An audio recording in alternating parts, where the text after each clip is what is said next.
Good afternoon, everybody.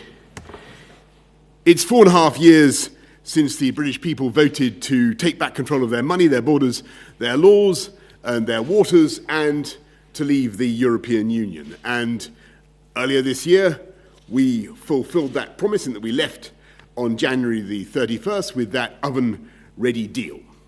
Since that time, we've been getting on with our agenda, enacting the points-based immigration system that you voted for and that will come into force on January the 1st, doing free trade deals with 58 countries around the world, and preparing the new relationship with the EU. And there have been plenty of people who have told us that the challenges of the COVID pandemic have made this work impossible and that we should extend the transition period and incur yet more delay. And I rejected that approach precisely because beating COVID is our number one national priority, and I wanted to end any extra uncertainty and to give this country the best possible chance of bouncing back strongly next year. And so I'm very pleased to tell you this afternoon that we have completed the biggest trade deal yet, worth £660 billion a year, a comprehensive Canada-style free trade deal between the UK and the EU, a deal that will protect jobs across this country, a deal that will allow goods, UK goods and components to be sold without tariffs and without quotas in the EU market, a deal which will, if anything, allow our companies and our exporters to do even more business with our European friends, and yet which achieves something that the people of this country instinctively knew was doable, but which they were told was impossible. We've taken back control of our laws and our destiny. We've taken back control of every jot and tittle of our regulation in a way that is complete and unfettered. From January the 1st, we are outside the customs union and outside the single market. British laws will be made solely by the British Parliament, interpreted by UK judges sitting in UK courts, and the jurisdiction of the European Court of Justice will come to an end. We will be able to set our own standards, to innovate in the way that we want, to originate new frameworks for the sectors in which this country leads the world, from biosciences to financial services, artificial intelligence, and beyond. We'll be able to decide how and where we're going to stimulate new jobs and new hope with free ports, new green industrial zones. We'll be able to cherish our landscape and our environment in the way we choose, backing our farmers, backing British food and agricultural production. And for the first time since 1973, we will be an independent coastal state with full control of our waters, with the UK's share of fish in our waters rising substantially from roughly half today to closer to 2/3 in 5.5 years' time, after which there is no theoretical limit beyond those placed by science or conservation on the quantity of our own fish that we can fish in our waters. And to get ready for that moment, those fishing communities will be helped with a big £100 million programme to modernise their fleets and the fish processing industry. And I want to stress that although, of course, the arguments with our European friends and partners were sometimes fierce, this is, I believe, a good deal for the whole of Europe and for our friends and partners as well. Because it will not be a bad thing, in my view, for the EU to have a prosperous and dynamic and contented UK on your doorstep. And it will be a good thing. It will drive jobs and prosperity across the whole continent. And I don't think it'd be a bad thing if we in the UK do things differently or take a different approach to legislation. Because in so many ways, our basic goals are the same. And in the context of this giant free trade zone that we're jointly creating, the stimulus of regulatory competition will, I think, benefit us both. And if one side believes it's somehow being unfairly undercut by the other, then subject to independent third-party arbitration and provided the measures are proportionate, we can, either of us, decide as sovereign equals to protect our consumers or businesses. But this treaty explicitly envisages that such action should only happen infrequently. And the concepts of uniformity and harmonization are banished in favor of mutual respect and mutual recognition and free trade. And for squaring that circle, for finding the philosopher's stone that's enabled us to do this, I want to thank President von der Leyen, Ursula von der Leyen of the European Commission, our brilliant negotiators led by Lord Frost, Michel Barnier on the EU side, as Stephanie Risso, as well as Oliver Lewis, Tim Barrow, Lindsay Appleby, many others. Their work will be available for scrutiny, followed by a parliamentary vote, I hope, on December the 30th. This agreement, this deal, above all, means certainty. It means certainty for the aviation industry and the hauliers who have suffered so much in the COVID pandemic. It means certainty for the police, the border forces, the security services, all those we rely on across Europe to keep us all safe. It means certainty for our scientists who will be able to work together, continue to work together on great collective projects, because although we want in the UK to be a science superpower, we also want to be a collaborative science superpower. And above all, it means certainty for business, from financial services to our world-leading manufacturers, our car industry, certainty for all those who are working in high-skilled jobs and in firms and factories across the whole country. Because there will be no palisade of tariffs on January the 1st, and there'll be no non-tariff barriers to trade. Instead, there will be a giant free trade zone of which we will at once be a member and at the same time be able to do our own free trade deals as one UK, whole and entire England, Northern Ireland, Scotland, Wales together. And I should stress, this deal was done by a huge negotiating team from every part of the UK, and it will benefit every part of our United Kingdom, helping to unite and level up across the country. And so I say again, directly to our EU friends and partners, I think this deal means a new stability and a new certainty in what has sometimes been a fractious and difficult relationship. We will be your friend, your ally, your supporter, and indeed, never let it be forgotten, your number one market. Because although we have left the EU, this country will remain culturally, emotionally, historically, strategically, geologically attached to Europe. Not least, of course, through the 4 million EU nationals who have requested to settle in the UK over the last 4 years and who make an enormous contribution to our country and to our lives. And I say to all of you at home at the end of this toughest of years that our focus in the weeks ahead is, of course, on defeating the pandemic and on beating coronavirus and rebuilding our economy and delivering jobs across the country. And I'm utterly confident that we can and will do it. By today, we've vaccinated almost 800,000 people. And we've also today resolved a question that has bedeviled our politics for decades. And it is up to us all together as a newly and truly independent nation to realize the immensity of this moment and to make the most of it. Happy Christmas to you all. That's the good news from Brussels. Now for the sprouts. Actually, it's now for the media. Let's go to the media, who I think we've got Laura Koonsberg. Over to you, Laura. Thank you very much, Prime Minister. We're yet to see the text of this deal, which we understand runs to some 2,000 pages. You've presumably had the benefit of poring over every word, or maybe perhaps not every single word.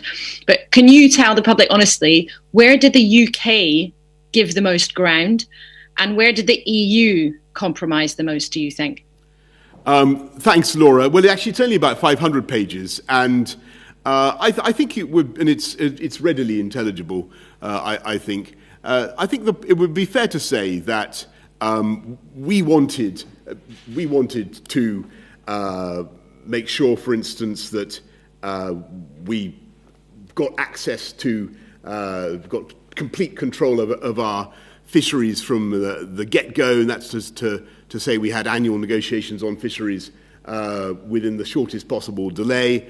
The EU began with, I think, wanting a transition period of 14 years. We wanted 3 years. We've ended up at 5 years.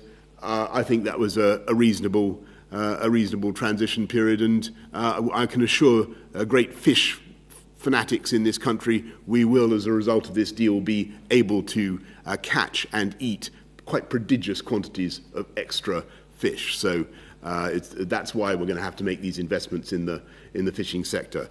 Thanks very much, Laura. Let's go to Robert Peston of ITV. Sorry, Robert, you need to unmute. You need to unmute, Robert. Yeah. Prime Minister, you said all along you wanted a Canada-style deal, but what you've agreed means that we in the UK have to follow EU rules on subsidies, on tax, on workers' rights, on the environment, or potentially incur the imposition of tariffs. That's right, isn't it? I mean, we've just heard Ursula von der Leyen say that she got her level playing field, which you've explicitly rejected all the way through. You also just said there would be no non-tariff barriers. Again, that's not right. From January the 1st, as a result of leaving the customs union, and Michael Gove has been warning about this week in, week out for months, there is a ton of new bureaucracy on British businesses, lots of new non-tariff barriers. So it's not to say the deal is a bad deal, but you're not selling it correctly, are you? You're mis-selling it. No. Well, I must respectfully disagree with you, because there is indeed a clause in the deal which is nothing like as damaging as it was, and is, in my view, neutralised, which says that if either country feel that the other one is in some way undercutting them or dumping in some way, then subject to arbitration, and provided the measure is proportionate, and that, I mean, independent arbitration, not arbitration by the European Court of Justice, but subject to an independent panel, they can, if they really choose, put on tariffs to protect their consumers and their businesses. And to give you an example of the kind of thing where that might occur, for instance, in the UK, we want to go further on animal welfare standards, and it might be that we do things, for instance, on how you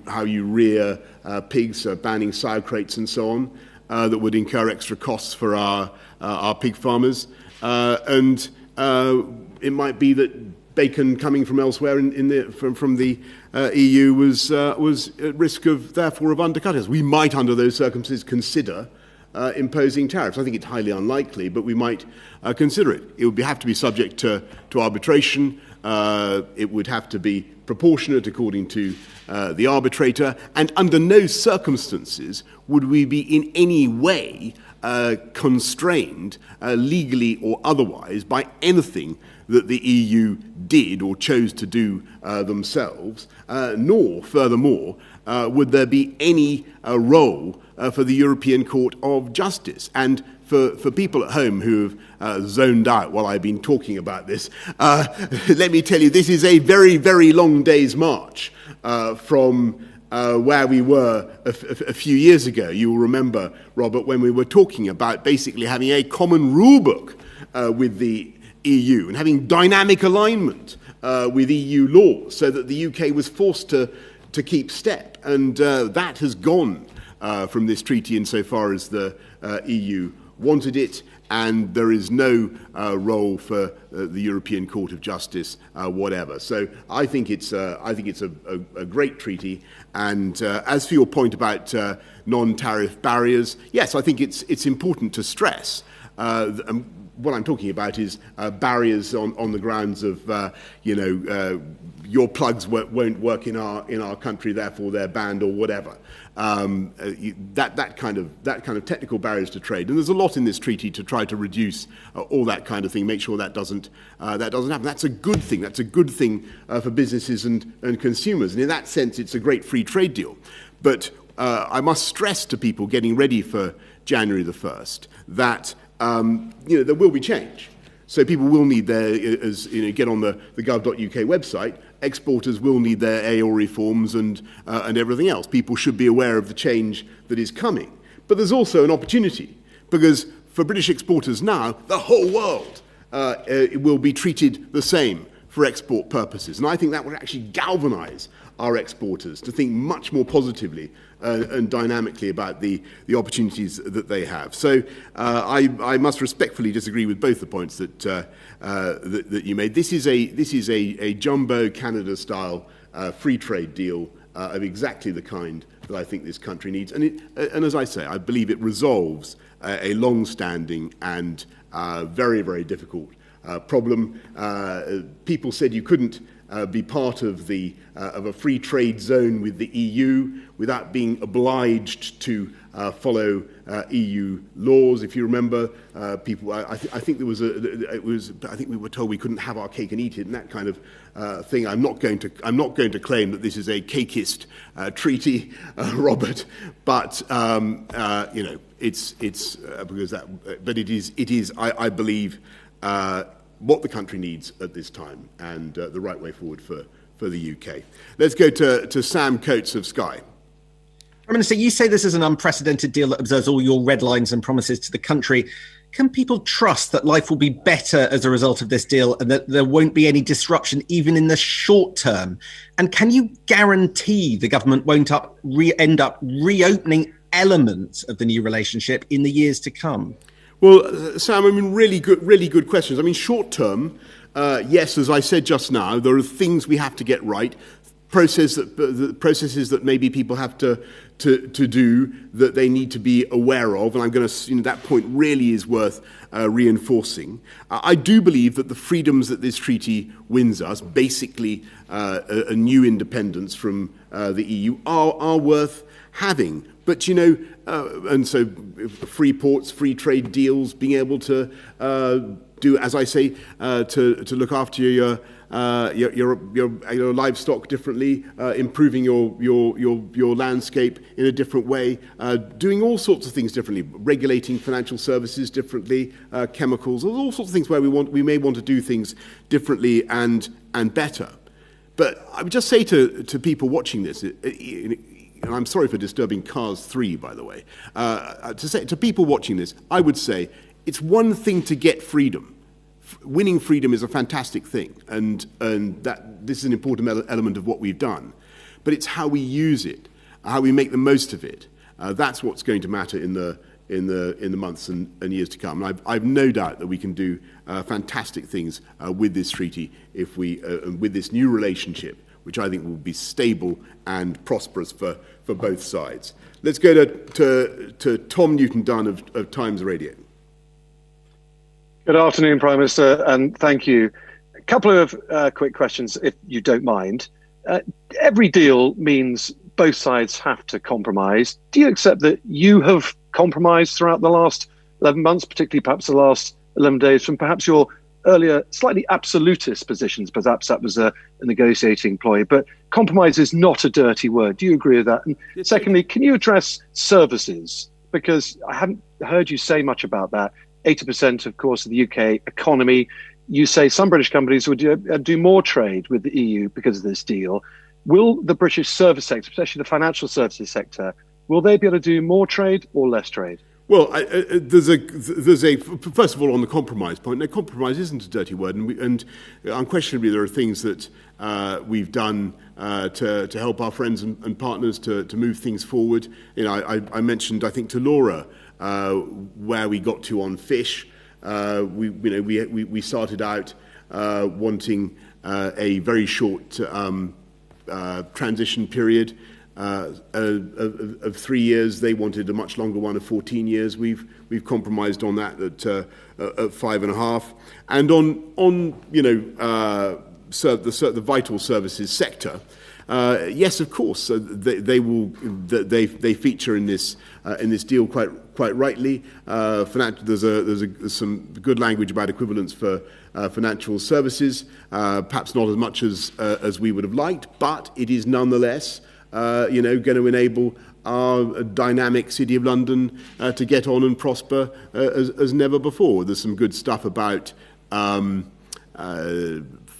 barristers, solicitors, lawyers being able to practice around the European Union. We will be able to continue to have massive and growing economic interpenetration without the need for what I've always talked about, this lunar pull of EU law. And as I say, this is something that I think can benefit people on both sides of the channel. It'll be a healthy, dynamic, productive, happy, stable relationship. That's what we're aiming for. Let's go to George Parker of the FT. Thank you, Prime Minister. You mentioned the change that will happen at the border in any event on January the 1st.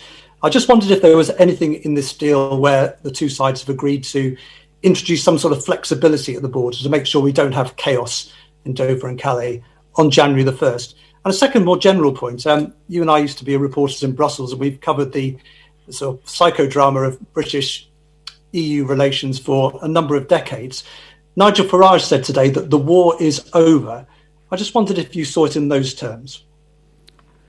No, I think first of all on the border and measures to there are all sorts of things in the treaty that what you will recognise about trusted trader schemes and special measures on sanitary and phytosanitary recognition and steps to make sure that things flow as smoothly as we possibly can. Though again, I stress that there will be things that people have to do. Look, I mean, the EU was and is an extraordinary concept, and it was born out of the agony of the Second World War, founded by idealistic people in France and Germany and Italy, who never wanted those countries to go to war with each other again, and other countries, Belgium, Holland, and others, and. In many ways, it was and is a very noble enterprise. So I don't recognise the kind of language that you talk of. I think that the UK's own relationship with it was always difficult.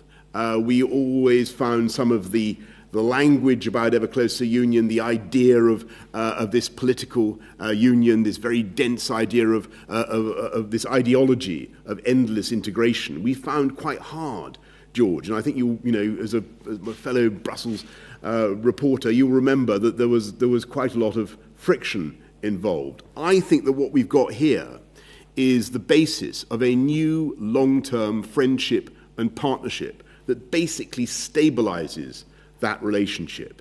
And insofar as the UK needs to be and always must be a great European power, always must be a great European power, we're there outside the main body of the EU, but we're there as a friend and as a supporter, as a flying buttress, if you like, to make sure, as we have done so many times in the last couple of hundred years, that we're able to lend our voice when it's needed and to be of value to our European friends and partners in a strategic way. And that's what the UK will obviously continue to do. But I think the very dense programme of integration wasn't right for the UK, and that's why it was right to take back control in the way that we have. And I think that this deal expresses what the people of the country voted for in 2016, and I think there was a wisdom in what they decided, and I think that we'll be able to go forward on this basis. Let's go to Gordon Rayner of The Telegraph. Thank you, Prime Minister, and Merry Christmas for tomorrow. Could I just ask, probably half the people watching this right now would have voted Remain in the referendum in 2016. Do you have a particular message for them? People today are tweeting that this is a bad deal, that it's not what they wanted. They would rather have stayed in. What's your message to them? And just secondly, could I also ask you? We've had more figures today on COVID. You mentioned COVID earlier. Can you rule out another national lockdown after Christmas? Well, Gordon, thanks. I think my message to everybody on both sides of the divide is of that argument in 2016 is I really think it's now a long time behind us, and I think most people that I talk to, whichever way they were inclined to vote back then, just want it settled and want us to move on.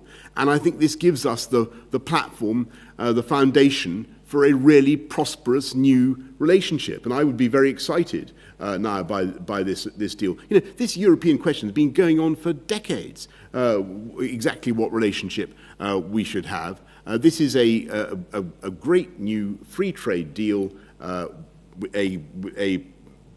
trading relationship and partnership that I think will bring prosperity to both sides of the channel. And on coronavirus and the struggle there, obviously we face a very considerable new pressures, particularly from the new variant and the speed with which that's been spreading. We believe that we're going to have to get through this tough period now with, as I said many times, very tough restrictions, with tough tiering, and you'll have seen what's been announced over the last day or so about that. And much as I regret that, I do think it is necessary for us to grip this virus now, to stop it running out of control in January, because we need to buy ourselves time to get the vaccine into as many arms of the elderly and vulnerable as we can. And that is the real way in which we will defeat the virus. So it's tough tiering, community testing, and rolling out the vaccine. And we're going to continue with that approach. And I know that it's been very, very tough over the last few weeks, and I must tell people it will continue to be difficult, not least basically because of the speed with which the new variant is spreading. But the vaccine is going into people's arms, and there really is now, I think, hope, the certainty that we will have it defeated, as I say, by the spring. Or that's certainly what the scientists still believe, and they're still confident of that. So thanks very much, Gordon. Let's go to Harry Cole of The Sun. Thank you, Prime Minister. Can you give us some more details about the new security arrangements with the EU? Are we going to be as safe next week under your new security partnership as we are today, given it's Brussels are saying that they're going to lock us out of live EU databases? And given you've locked us all up, how will you recommend we celebrate leaving the EU next week? Well, Harry, look, I leave your manner of celebration entirely to you and to individual taste. I wouldn't want. I mean, I think the government done quite enough bossing people around and recommending this or that over the last 10 months or so.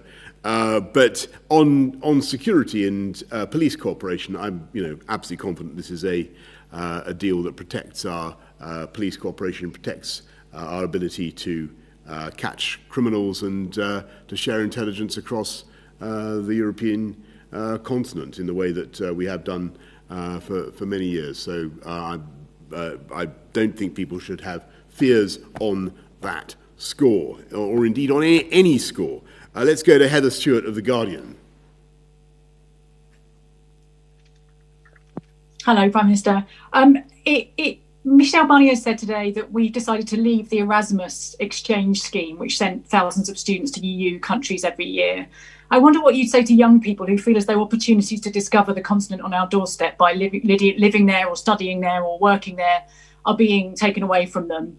And secondly, just do you have a message for Keir Starmer, who will have to decide in the coming hours and days how to whip Labour MPs, whether they should support your deal?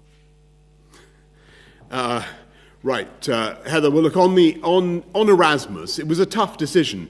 The issue really was that, as you know, the UK is a massive net contributor to the continent's higher education economy because over the last decades we've had so many EU nationals, which it's been a wonderful thing. But our arrangements basically mean that financially the UK exchequer more or less loses out on the deal. Erasmus was also extremely expensive. So what we're doing is producing a UK scheme for students to go around the world, and it'll be called the Turing scheme, and it will so students will have the opportunity to.